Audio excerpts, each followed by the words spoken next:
Oh hey! It's been a while. Have you been? What's that? You can't remember who I am? Well, what the fuck are you doing in my house? Well, for those of you who do remember who I am and have been invited to my house, I'm Jamiethecomic, and you may remember me as the guy who reviews the shit you're too pussy to watch. And the last pieces of shit you were too pussy to watch that I was brave enough to review. F you for suggesting it. F you for liking it. Sparkle, sparkle! Wanna know where I got these sparkles? They all sucked, but luckily the last one was somewhat decent enough for me to get through it without going insane.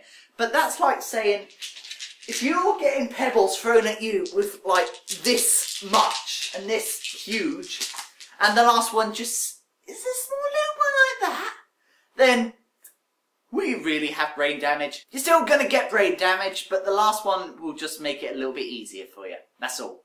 So from that, I needed a break from doing movies, and we had a builder coming by doing our bathroom, so I'm sure you did want to hear banging through the entire reviews.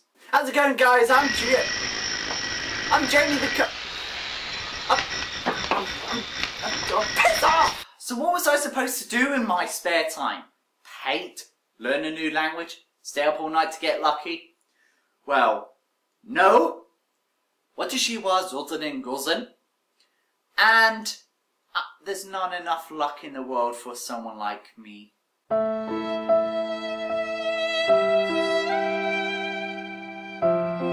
Anyway, the punchline is video games. eBay. You do sell some shit, but you also sell some lovely gems.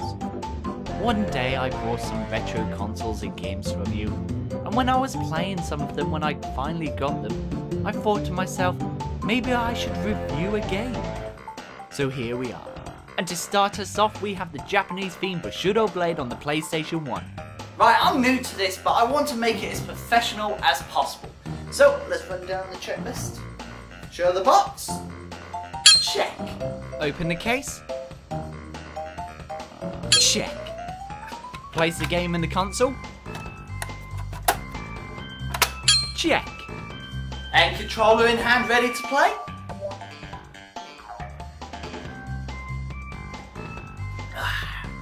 Check. Right, let's do this thing.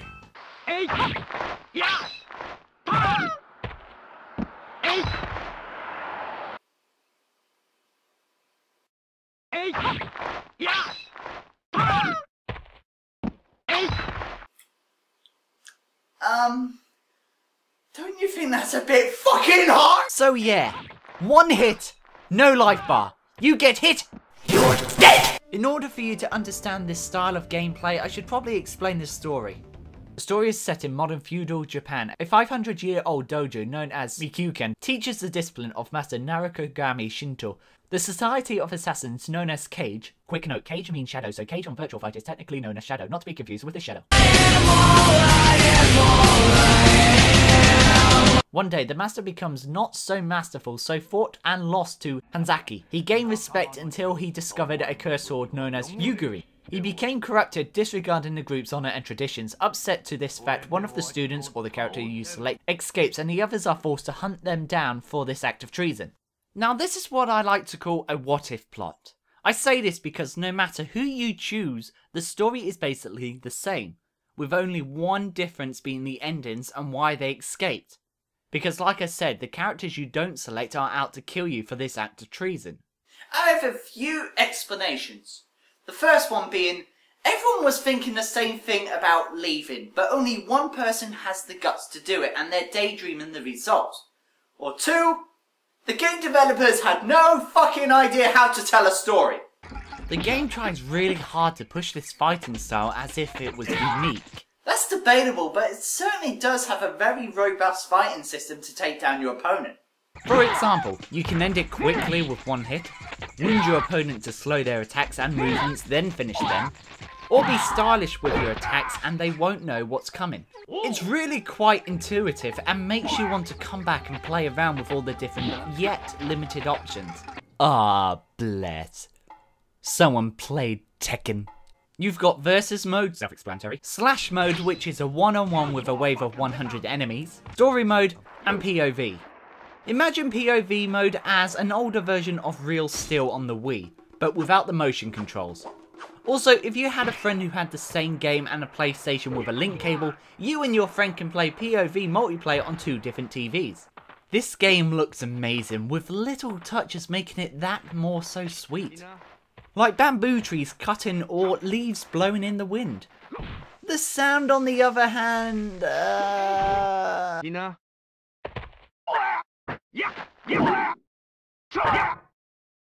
wow!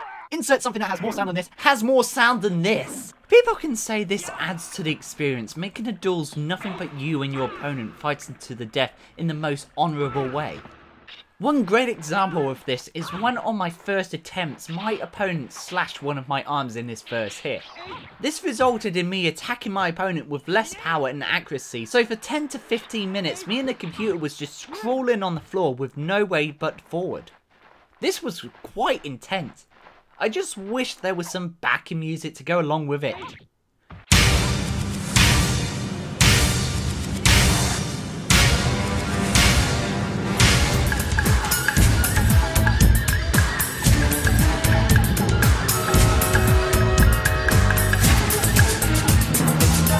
Oh my god, that'd be so awesome! By the way, that music I just played during that fight, yeah, that's the soundtrack from this game. Why they didn't bother putting it in the story mode, I have no idea. It's fucking awesome, isn't it? And while I can get where you and your adopted brother, Yes, you. You there. You're adopted. Now fuck off. are coming from, most of the stages are set outside. Where's the sound of wind, leaves, birds or water? Now there is a soundtrack, it's not the best, but it's there. But you only hear it in the practice mode. Is this meant to be a glitch? Is it a bug? Or did they just think that putting it in the story mode would be too awesome? The controls are pretty standard. The triangle button, upper body attacks, circle, mid body attacks, X is lower body attacks and square defends. Each character has at least 2 different moves than their opponents. And each sword has their own different attacks and moveset. You can even blind your opponent by throwing dust in their eyes, now that's pretty awesome. You can dodge, parry and even try and whack off your opponent as he gets close to you, but that's really just a case of hitting buttons as hard as you can. As you would expect, each weapon has their own strengths and weaknesses. For example, the sledgehammer brings out more damage, but is very slow to use. But I always use the katana because it's easy to use and it's more suited to my speed tactics. At first it does seem a bit clunky, but just like any other fighting game, it takes time and practice to master. But unlike fighting games, there is no chance to button mash. There is no spontaneous attacks, just thought-driven moves. It's hard to explain unless you get a feel for it, but if you are not used to this type of fighting and have no intention of learning this style, you're not going to enjoy it. Although I have played a few complex fighting arcades before, I still wanted to go into the practice mode.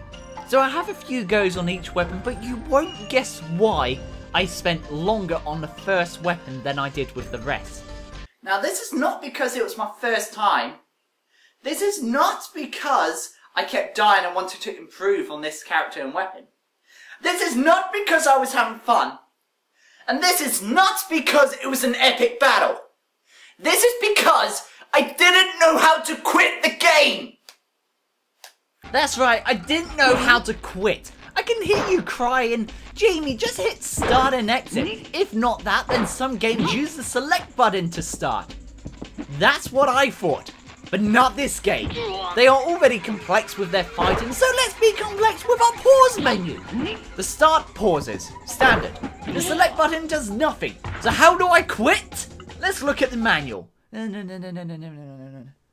To end, press the select, start, L1, L2, R1 and R2 buttons simultaneously. Whoa!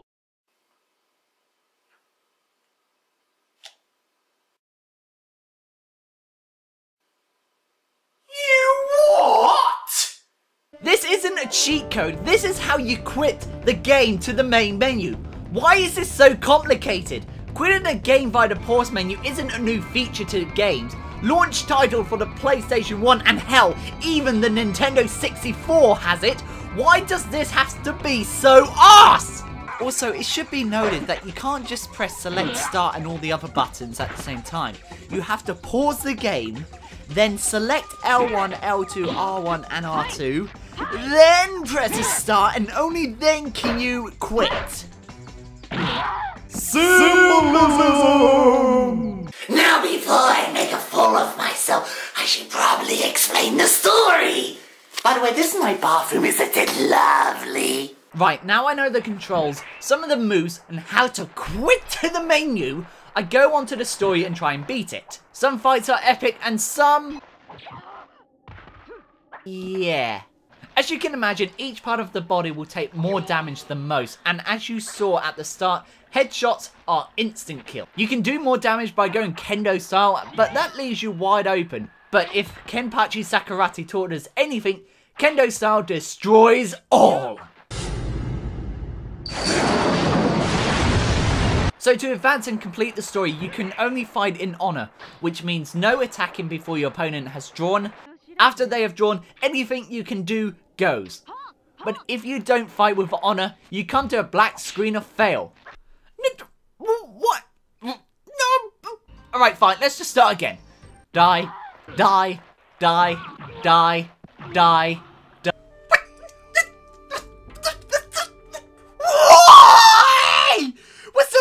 Too boring for you! Now, I didn't read the manual before playing, so just imagine how annoying it was for me to come to this without knowing why.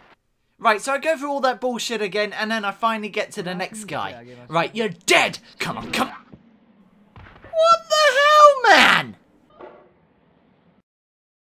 All he needs to do is... oh, you fucker! Don't worry, I can do... you know what? Fuck your rules, you're dead!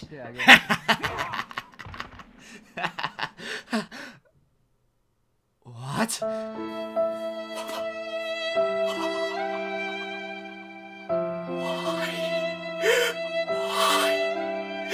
He kills me with a gun. And you consider what I do cheating? Some of the stages are huge with multiple floors and others are just bland. An issue with these stages is that you always start in the same location. And if you didn't know you have this huge area to fight in, you're more likely just going to finish the fight in the 1-1 square area you spawned in. Which is a shame because some of these stages are really fun to fight in if you are in a good area. And that's pretty much it. It's a very short game with not that much to offer, but it still looks and plays beautifully. I don't think this game deserves a legendary ranking, but I think it does at least deserve a spot in the Hall of Decent.